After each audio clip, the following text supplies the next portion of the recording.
10 বার আল্লাহু আকবার বলে এই দোয়াটি রাত 2টার পর পড়ুন। আল্লাহ রাব্বুল আলামিন আপনার গুনাহ মাফ করে দিবেন এবং গায়েবী রিজিক আল্লাহ রাব্বুল আলামিন আপনার জন্য বরাদ্দ করে দিবেন। দেখেন, এটা আমার কথা নয়, স্বয়ং জনাবে মুহাম্মদ রাসূলুল্লাহ সাল্লাল্লাহু আলাইহি সাল্লাম জানিয়ে দিয়েছেন।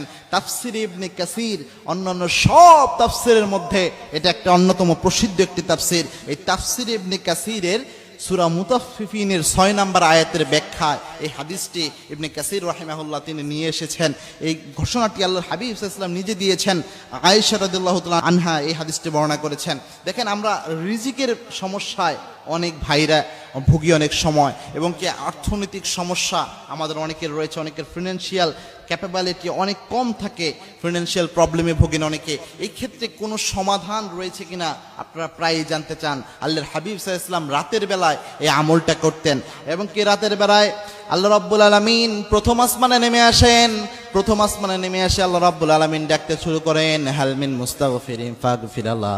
কে আছো গুনাহ করে ফেলেছো, আমি আল্লাহর কাছে মাপ চাও, তোমার জীবনের সব গুনাহ আমি আল্লাহ মাফ করে দেব। কে আছো, কার রিজিকের সমস্যা, কার অর্থনৈতিক সমস্যা, কার কোন সমস্যা রয়েছে, আমি আল্লাহ রাব্বুল আলামিনের কাছে চাও, তোমার সব সমস্যা আমি আল্লাহ সমাধান করে দেব। আল্লাহ এইভাবে এলান করতে থাকেন, ডাকতে থাকেন। শেষ রাতে এসে মিশকাতুল মাসাবিতি হাদিসটি এসেছে, আল্লাহ রাব্বুল আলামিন বান্দাদের উদ্দেশ্যে এইভাবে আহ্বান করতে থাকেন। ওই অবস্থায় কোনো বান্দা যদি আল্লাহ রাব্বুল আলামিনের কাছে চায়, রাতের বেলায় কোনো বান্দা যদি আল্লাহ রাব্বুল আলামিনের কাছে কিছু চায়, আল্লাহর হাবিব সাল্লাল্লাহু আলাইহি সাল্লাম জানিয়েছেন সেই দোয়া আল্লাহ রাব্বুল আলামিন খালি হাতে ফেরত দেয় না। সেই বান্দার ডাক আল্লাহ রাব্বুল আলামিন কখনো ফিরিয়ে দেয় না। এই রাতের বেলায় আল্লাহর হাবিব সাল্লাল্লাহু আলাইহি সাল্লাম যখন সালাত আদায় করতে উঠতেন, নাসাই শরীফের 299 নম্বর হাদিস এটি, আল্লাহর হাবিব সাল্লাল্লাহু আলাইহি সাল্লাম তাহাজ্জুদ পড়তে উঠে বিশ্বনবী সাল্লাল্লাহু আলাইহি সাল্লাম নামাজে দাঁড়ানোর পরে আল্লাহর হাবিব সাল্লাল্লাহু আলাইহি ওয়াসাল্লাম প্রথমে 10 বার আল্লাহু আকবার বলতেন, এরপরে 10 বার সুবহানাল্লাহ বলতেন, 10 বার আলহামদুলিল্লাহ বলতেন, 10 বার আস্তাগফিরুল্লাহ পড়তেন।